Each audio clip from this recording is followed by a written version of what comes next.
Hi friends, this is your Srikantha Venkatachalapathi. ఫేస్బుక్లో live తీసేశారు ఇవాళ. దానివల్ల ఇలా మీకు వీడియోతో రావాల్సి వస్తుంది. ఈరోజు మన పాఠాల పట్టాభిషేకంలో ముఖ్యంగా చెప్పుకోవాల్సింది పూజాఫలం. 21/1/1964 అప్పట్లో రామారావు నాగేశ్వరరావు ఎక్కువ క్లాష్ కాకుండా గ్యాప్ ఇచ్చి రిలీజ్ చేసుకునేవాడు. పండగకి ఆయన సినిమా వస్తే పండగ తర్వాత ఈయన వేసుకున్నాడు. సరే, పూజాఫలం సినిమాలో మెయిన్ పూజారి అనే ఒక నవల ఆధారంగా మునిపల్లి రాజా గారు రాశారు. సరే, సాలూరు రాజేశ్వరరావు గారి సంగీతం చెప్పనే పడలేదు. సో ఎక్కువ భాగం నాగేశ్వర సినిమాలకి ఆయన ఉండేవాడు. డివి నరసరాజు గారు అద్భుతమైన డైలాగులు ఈ సినిమాలో జీవం పోసాయి. శంభూ పిక్చర్స్ మన కారం చేడు అంతకుముందు నవీన్ బట్టి తీశారు కదా, వాళ్ళు తీశారు. మెయిన్ ఈ సినిమాలో సాహిత్యపరంగా చెప్పుకోవాల్సింది ఏంటంటే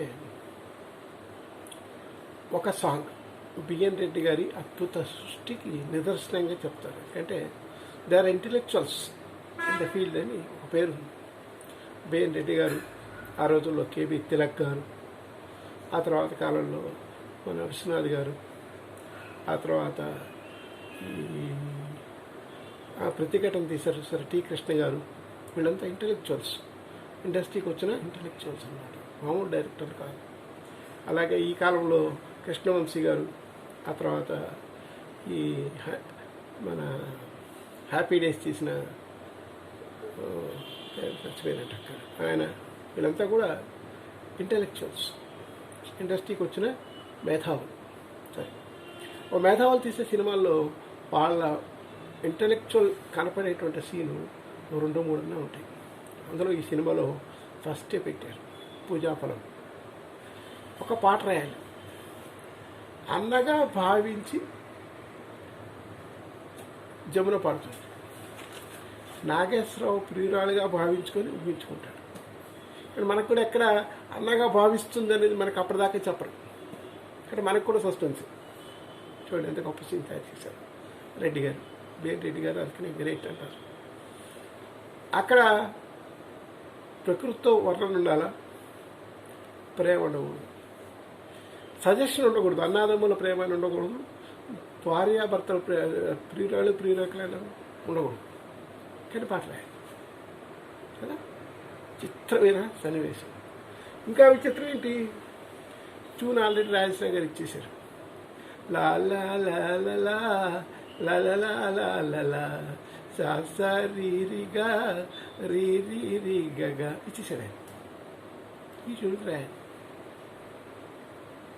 అద్భుతం ఉన్నారు అందరూ. చాలా బాగుంది, పాట రాయాలి. ఇక్కడ ఒక సమస్య ఏంది, బిఎన్ రెడ్డి గారు అంతకుముందు సినిమాకి మళ్ళీసరికి దేవులపల్లి వారు రాశారు పాటలన్నీ. అక్కడ కూడా 2 అర్థాలు వచ్చే పాట రాశారు. పిలచిన బెగువటరా, అక్కడ 2 అర్థాలు వచ్చే పాట రాశారు. నాగరాజు అంటే ఎన్టీ రామారావుకి ఒక అర్థం వస్తుంది, మారువేషం శ్రీకృష్ణదేవరాయలకి వేరే అర్థం వస్తుంది కదా. పిలచిన బెగువటరా రాజా అంటే అర్థం వేరే వస్తుంది. ఇక్కడ నాగరాజు, అక్కడ కృష్ణదేవరాయలు రాజు.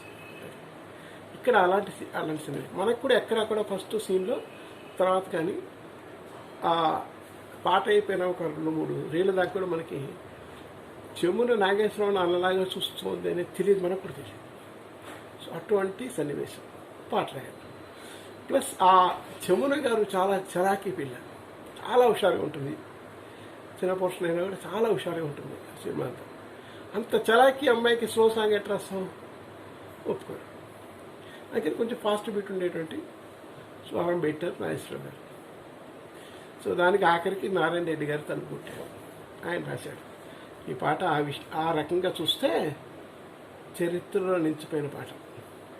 ఇంకొక 100 ఏళ్ళైనా 200 ఏళ్ళైనా ఇట్లాంటి సీన్ ఎవరు తయారు చేయలేరు, ఇట్లాంటి పాట ఎవరు రాయలేరు, ఇట్లాంటి ట్యూన్లు రాదు. ఇంకా దరిద్రం ఏంటంటే ఈ ట్యూన్ హంటింగ్ ట్యూన్ అంటే సినిమాలో 4-5 సార్లు వస్తుంది, చిట్ట చివరి కూడా ఇదే వస్తుంది సినిమా లాస్ట్లో కూడా. సో ఒక హంటింగ్ ట్యూన్, ఒక అద్భుతమైన భావంతో రాయాలి. కానీ ఎక్కడా కూడా ప్రేమ ఉండకూడదు. రాసేశారు. పగలే వెన్నెల జగమే ఊయల కదిలే ఊహలకే కన్నులుంటే వా వా వా కదా. సో కదిలే ఊహలకే కన్నులుంటే జగమే వెన్నెల కదా, పగలే వెన్నెల, జగమంతా కూడా ఉయ్యాలే. నింగిలోని చందమామ తొంగి చూసే, నీటిలోని కలువ భామ పొంగిపోయాను రాయలేను, పొంగి పూచే. అది పొంగిపోయిందని రాస్తే లాభ అవుతుంది, అలా రాయలేదు. That is scenario. పొంగి పూచేకి పొంగిపోయేదానికి తేడా ఉంటుంది కదా. ఈ అనురాగమే జీవన రాగమై, అనురాగం అన్నారు కానీ ప్రేమ లేదు. ఎదలో తేనె జల్లు కురిసిపోతా, ఎదలో తేనె జల్లు కురవాలంటే ప్రియుడే రాక్కర్లేదు, ఇంటికి అన్న వచ్చినా సంతోషమే కదా కదా. చూడండి ఎంత గొప్ప కరేసారు. కడలి పిలువ కన్నెవాగు పరుగు తీసే, ఈ లైన్ విని నాగేశ్వరరావు నన్నే అనుకుంటాడు, కాదు. మురళి పాట విన్న నాగు శిరసు ఊపే. ఇదేంటండి, పాము బుర్ర ఊపితే కదా ఆడేది, మురళి పెట్టాడేంటి సినారి గారు అంటే, ఆయన ఏమన్నాడు, నేను ఇది పెట్టలేదండి, కాళీయమర్దనం, కాళీయుడు మీద శివుడు తాండవం చేస్తూ ఫ్లూట్ వాయించాడు కాబట్టి మురళి పాట విన్న నాకు శిరసు ఊపంటే కాళీయమర్దనంలో తప్ప ఇది కాదండి అన్నాడు ఆయన. సరే, ఈ అనుబంధమే మధురానందమై, ఇలపై నందనాలు నిలిచిపోగా. ఇలపై నందనాలు ఎక్కడో ఇంద్రుడు వారి అక్కడ నందనవనం ఇల మీదే దిగి వస్తుందంట. చూడండి ఎంత గొప్పగా రాశారు. నీలి మబ్బు నీడ వేసి, నీడ చూసి కాదు, నీలి మబ్బు నీడ వేసి నెమలి ఆడే. చూసారా, పూల ఋతువు సైగ చూసి పికము పాడే. పూల ఋతువు వస్తుందని తెలిసి కోయిలు పాట మొదలుపెట్టి పికము పాడే. మనసే వీనగా జనం రోయగా, బ్రతుకే పున్నమిగా విరిసిపోదా. లలలా లాలలా లలలా లాలలా లలలా లాలలా లాలలా. ఇది రాజేశ్వర గారి చిట్టూనికి ఈ మహానుభావుడు రాసిన గొప్ప పాట. అంటే సినిమా మొదట్లో మనకు కూడా ఏమనుకుంటామంటే జీవన నాగేశ్వర ఒక లైన్ వేసింది అనుకుంటాం, కాదు. అలాగే పైన పడ్డం దూకడం ఎన్నుండవు. ఏంటండి ఏమండి అనే మాట్లాడుతుంది కదా. సో అక్కడ కూడా నా డివి నరసరాజు గారు చాలా అద్భుతంగా డైలాగ్ రాశారు, ఎక్కడ డౌట్ రాకుండా. తీరా వెళ్ళిపోయేటప్పుడు ఉత్తరం రాస్తుంది, తనను ఊహించుకొని ఉత్తరం రాస్తుంటాడు. తనకి అక్కడ రూమ్మేట్ జగ్గాయి అన్నమాట కాలేజీలో, మద్రాసులో. అక్కడ ఉత్తరాలు చూసి ఎంత బాగా రాసేవారు అంటుంటాడు. ఈ రాసిన ఈ జమున వాళ్ళ నాన్న చేసిన బ్యాంకు దివాళా తీసి, ఆ రోజుల్లో ప్రైవేట్ బ్యాంకులు చాలా దివాళా తీశారు కూడా ఒక విషయం. దాదాపు 80 ప్రైవేట్ బ్యాంకులు మూసేశారు. ఇండిపెండెన్స్ వచ్చిన తర్వాత 1967 లోపల 20 ఏళ్లలో దాదాపు 70-80 ప్రైవేట్ బ్యాంకులు మూసేశారు. అది కూడా నిజం. సో అది వాడుకున్నారు. దివాళా తీసి వాళ్ళ నాన్న మీద జనం పడేసరికి వాళ్ళు ఊరు వదిలి వెళ్ళిపోయారు. సో ఇంటికి వచ్చి చూస్తే లెటర్ దొరుకుతుంది, నీ సోదరి అని రాసి ఉంటుంది. అక్కడ దాకా మనకు కూడా సస్పెన్స్, అక్కడ దాకా మనకి సస్పెన్స్. వాళ్ళ అమ్మ అడుగుతుంది, ఏమి ఇటు తిరుగుతున్నావు వీడితో అని. అక్కడ కూడా మనకు పెయింట్ రెడ్డి కనిపిస్తాడు. వాళ్ళ మీద ఎక్కువ సీన్లు పెట్టలేదు. ఇక్కడ హ్యాపీ డేస్లో చూపించినట్టుగా షార్ట్స్, బ్యాడ్మింటన్ ఆడుతున్నట్టు, క్యారమ్ బోర్డు ఆడుతున్నట్టు, చెస్ ఆడుతున్నట్టు కదా, ఊళ్ళో అలా తిరుగుతున్నట్టు, పార్కులకు వెళ్తున్న పార్కుల్లో అలాగ వెళ్ళినట్టు, అలా వనవిహారం చేసినట్టు అన్ని షార్ట్స్, ఒట్టి షార్ట్స్. గ్రేట్ డైరెక్టర్ కదా బిఎన్టీటీ. అది ఆయన చూసి అందరూ సాల్యూట్ కొట్టేదాన్ని. సో ఇది హ్యాపీ డేస్లో కూడా వాడుతున్నారు ఇట్లాగే. సో సరే, అలాగా ఉంటే మా నాగేశ్వర ఏమనుకుంటాడు, ప్రేమ అనుకున్నాడు కదా. పొద్దున్నే లేచి పుట్టినప్పుడే తల్లిని కోల్పోయినాను, తండ్రి లేడు, ఉన్నది ఒక తాతయ్య. ఆయన అక్కడ హాస్పిటల్లో లాస్ట్ స్టేజ్లో ఉన్నాడు కదా. నా అంత దౌర్భాగ్యం దురదృష్టవంతుడు ఇంకోటి లేడు అనుకునే టైంలో నా జీవితంలో ఒకటి ప్రవేశించిందని ఆనందంతో పాడతాడు. సో ప్రేమికుడు మనసు ఎలా ఉంటుంది? ప్రకృతి అంతా కొత్తగా వింతగా కనిపిస్తుంది. కానీ రోజు అవే పూలు పూస్తాయి, రోజు అవే గులాబీ పూస్తాయి, రోజు అదే చల్లగా అనిపిస్తుంది. కానీ ఆ రోజు మాత్రం డిఫరెంట్గా ఉంటుంది. ప్రేమలో పడ్డ ప్రతి వాళ్ళు ఈ ఫీల్ అవుతారు. ప్రతి కవి ఇలాగే రాశారు. అయితే ఈయన డిఫరెంట్గా రాశారు. సినారే వారు మరొక పాట ఇదే సినిమాలో డిఫరెంట్గా రాశారు. నిన్నలేని అందమేదో నిదురలేచనెందుకో, తెలియరాని రాగమేదో తీగ సాగెనెందుకో నాలో. అద్భుతంగా రాశారు. నిన్న లేని అందమేదో నిదుర లేచనెందుకు. పూచిన ప్రతి పూచిన ప్రతి తరువు ఒక వధువు. అలా పూచిన ప్రతి పూల చెట్టు కూడా ఒక వధువు, పెళ్లి కూర్చోదండి. పువ్వున పొంగిన మధువు, ఇన్నాళ్ళని శోభలన్నీ ఎచ్చట దాగిన. నువ్వు చూడలేదు, ఈరోజు పూస్తున్నాను కదా. ప్రేమలో పడితే అలాగే ఉంటుంది. చెల్లి నురుగులు నవ్వులు కాగా, ఇక్కడ మాత్రం చెల్లి అనే పదం వాడారు. ఎందుకంటే తను ప్రేమిస్తోందని అనుకున్నాడు, తను ప్రియురాలు అనుకున్నాడు. చలయేరులు కులుకుతురాగా కనిపించని వీణలేవో కదలి మ్రోగెనే. ఈ వీణ శబ్దాన్ని మనసులో ఉండే భావానికి సినారే వారి గారు 60 నిమిషాలు వాడేశారు. ఆఖరి కురుక్షేత్రంలో కూడా మోగింది కళ్యాణ వీణ అని. పసిడి అంచు పైట జార పయనించే మేఘబాల, అరుణ కాంతి సోకగానే పరవశించలే. అంత వారేశారు. సో అలాగా ఆయనకిచ్చిన 2 పాటలు అద్భుతాలు చేస్తే, 3వ పాట కూడా ఆయన అలాగే రాశాడు. 3వ పాట కూడా అంటే దేవులపల్లి వారి పాటలు రావాల్సింది నారాయణ రెడ్డి గారి పాటలు వచ్చేసి వేణు రెడ్డి గారి సినిమాలు. కానీ దేవులపల్లి వాళ్ళు ఏమైనా తక్కువ తిన్నారా? ఈ 2 మెలడీ సాంగ్స్ అయిన తర్వాత మరొక 2 మెలడీ సాంగ్స్ కొట్టారు రాజేశ్వర గారు. అదే సినిమా నిల్చోబెట్టేసాం. ఈ పాటల కోసం ఆడేసిన సినిమా. ఎందు దాగి ఉన్నావో బృందా విహారీ, బృందా విహారీ. శ్రీకృష్ణుడేమి ఎవరితో దాగుడు మూతలు ఆడలేదు. అసలు నిజం ఏంటంటే ఆ పొన్న చెట్టు నీడలో, ఆ పొగడి చెట్టు నీడలో నల్లనివాడు కదా, కనపడేవాడు కాదు. మురళి వాయిస్తే లేదా ఎక్కడ గోవులు ఎక్కువ ఉంటే అక్కడ కృష్ణుడు ఉన్నట్టు లెక్క అనమాట. సో గోవులు లేవనుకోట్టు బృందావనంలో ఉండనుకోండి, ఏ పొన్న చెట్టు నీడలో ఉన్నాడు, ఏ పొగడి చెట్టు నీళ్ళలో ఉన్నాడో కనుక్కోవడం కష్టం. అది భారతంలో ఉంది. అందువల్ల భాగవతంలో ఉన్న ఇది తీసుకొచ్చి దేవులపల్లి వారు ఇలా రాశారు. ఎందు దాగి ఉన్నావో బృందా విహారీ, నీ పాదధూళినై నిలువనీయవోయి. అంటే నేను ప్రేమ అనుకున్నది సోదర ప్రేమగా మారిపోయింది. నాకన్నా దురదృష్టం ఇంకోటి లేడని ఫ్రస్ట్రేట్ అయిపోతాను నాగేశ్వరం కదా. అప్పుడు సావిత్రి ఆ ఇంట్లో పనిచేసేటటువంటి గుమ్మడి కూతురు అనమాట. వాళ్ళ మేనేజర్ యొక్క కూతురు అనమాట. ఆ జమీందారికి మేనేజర్కి కూతురు. ఆ జమీందారి వలపు, జమీందారి స్టేటస్ చూపించడానికి సినిమాలో అద్భుతంగా 3 సెట్లు వేశారు. అది ఇంకా గ్రేట్. ఆ జమీందారి స్టేటస్ చూపించడానికి ఆ డ్రెస్సెస్ కానివ్వండి, నాగేశ్వరరావు గెటప్ కానివ్వండి, వేణు రెడ్డి గారు డిఫరెంట్గా చూపించారు నాగేశ్వరరావు. ఇంకా మెచ్చుకోలేదు. సో నీ పాద ధూళినే నిలువనీయవో. ఎందుకంటే ఒక పేదింటి ఒక మేనేజర్ కూతురు కదా, నీ పాద ధూళినే నిలువనీయవోయి. 2 అర్థాలు వస్తాయి ఇక్కడ కూడా.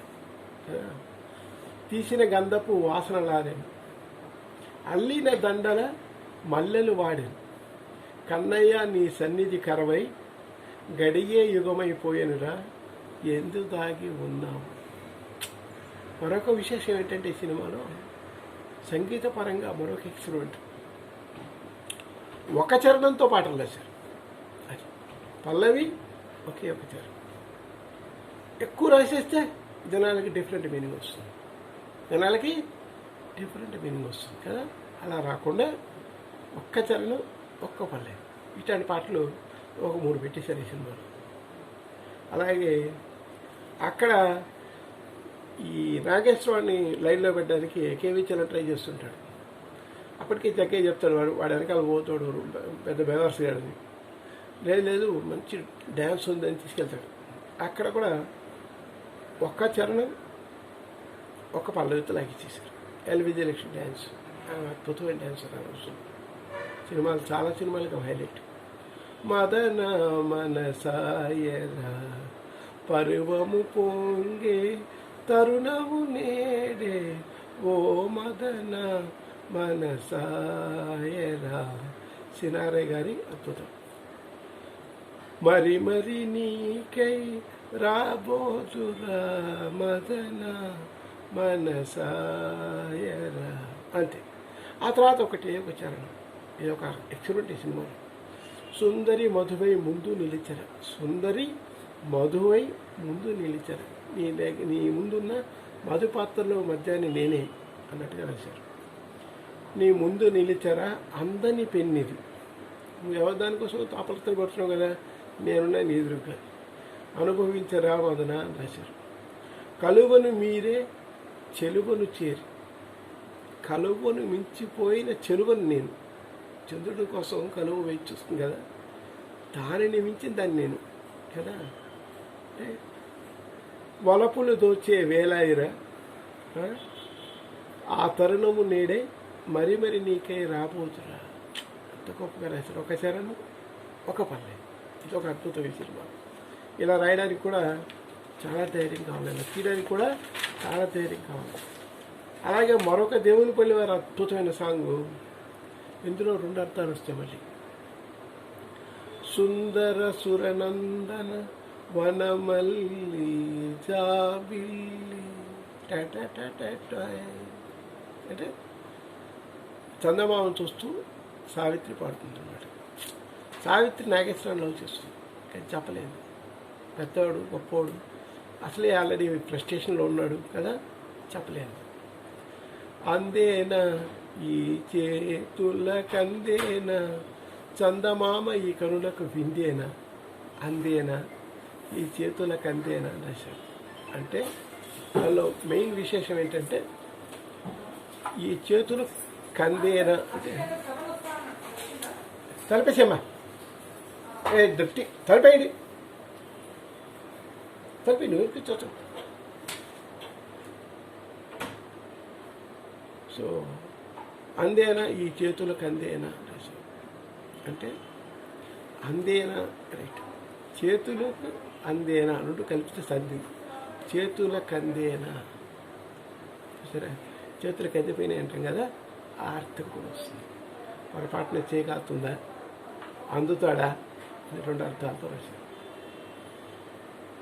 సో ఆ మడుగున కనిపించి నా మనసున నివసించి అంతలోని ఆకాశపు అంతలో విహరించే ఈ చందమామ కనులకు విందేనా, చేతికి అందేనా, ఈ చేతులు కందేనా అని రాశారు. తలుపు దాటనీక మనసు తలుపు వేయగలను కానీ, తలుపు ఆలోచన దాటకుండా మనసు తలుపు వేయగలను కానీ, నింగిపైకి ఆశల నిచ్చెన వేయగలనా, కొలనులోని కోర్కెలని అలలపైన ఊగే కలువ పేద బ్రతుకులోన వలపు తేనె నింపేనా, చందమామ కనులకు విందేనా. ఇంత గొప్పగా రాసేసాడు. 2 చరణాలతో ఇదొక అద్భుతం. సో 2 దేవులపల్లి వారి అద్భుతాలు, 3 సినారే వారి విరచితాలు ఈ సినిమా పెద్ద హైలైట్. అన్నీ వరుసగా వచ్చేసి ఫస్ట్ హాఫ్లో. ఆ తర్వాత వచ్చిన పాట ఒక కామెడీ సాంగ్, వస్తావు పోతావు నా కోసం వచ్చి కూర్చున్నాడు యముడు నీ కోసం. కామెడీ సాంగ్ అంటే 3 చరణాలు పెట్టాలి కదా, ఒప్పుకోలే బిఎన్ రెడ్డి గారు. ఇది కూడా ఒక పల్లవి ఒక చరణం అంతే. పొరపాటుగా దొరికిపోయావంటే నా బంగారు చేప డొక్క చీలుస్తాడు డోలు కడతాడు. ఇక్కడ గిరిజ గారిది రాళంగి కూతురు అనమాట. అక్కడే వాడు రమణారెడ్డి కొడుకు లవ్ చేస్తుంటాడు. గోడ దూకి చూస్తూ ఉంటాడు, వీడియోకి గన్నెత్తుకొని కాపలాగా వస్తుంటాడు. అద్భుతంగా ఆ చిన్న కొలంలో కూర్చొని ఆ చేపను చూస్తూ పాడుతారు అన్నమాట. సో పొరపాటున దొరికిపోయావంటే నా బంగారు చేప, డొక్క చిలుస్తాడు డోలు కట్టేస్తాడు. నిక్కి నిక్కి పైకి చూసేవు, తలుకు వెలుకు చూసి మురిసేవు, కదలలేడని పిచ్చి కలలు కన్నావంటే ముక్క ముక్కలు చేసి తిక్క వదిలిస్తాడు. కొసరాజు గారు రాసినప్పటికీ ఆయనకి రిస్ట్రిక్షన్ పెట్టి ఒక్క చరణం ఒక్క పల్లెతో లాగించేశారు. అలాగే ఆ తర్వాత ఒక డ్యాన్స్ ట్రూప్ ఇది చెప్తే దగ్గర వాళ్ళ మాయలో పడద్దు అన్నాడండి. ఆ వాళ్ళ డ్యాన్స్ ట్రూప్ కూడా ఒక్క చరణం ఒక్క పల్లవితో పాటు పెట్టారు. ఏంటంటే ఏం పెట్టారండి, వన్నె చిన్నెల గులాబీ వహ్వానా బేబీ, తలచి రమ్మన్నది వస్తే పోమన్నది. ఈ ట్యూన్ కూడా బాగుంటుంది. సంత దాటింది ఓ రాజా, జాము తిరిగింది, మాట తప్పావు మనసు విరిచావు, అందుకే కోపం ఆపలేను ఈ తాపం అని ఎల్ విజయలక్ష్మి గారి చేత డ్యాన్సులు చేయించడం అంటే ఆ రోజుల్లో అదొక అద్భుతం అన్నమాట. సో ఈ రకంగా ఒక పాట అయితే, అదే ఎల్ విజయలక్ష్మి గారికి ఇంకొక చరణం ఇంకొక పల్లె ఉండే పాట ఇంకోటి రాశారు. నే శివదీక్ష పరురానరా, నీ శీలను ఎంతైనా విడువజాలనరా, నిన్ను నేను విడిచిపెట్టినావు, శివ శివ గురునాజ్ఞ వీడనురా, శ్రీ వైష్ణవుడు అంటే చేరనురా. ఎందుకంటే ఈ శివ దీక్షాపరురాలు అనింది కదా, శ్రీ వైష్ణవుడు అంటే చేరనురా అని రాశారు. ఎంత మధురంగా రాశారు చూడండి.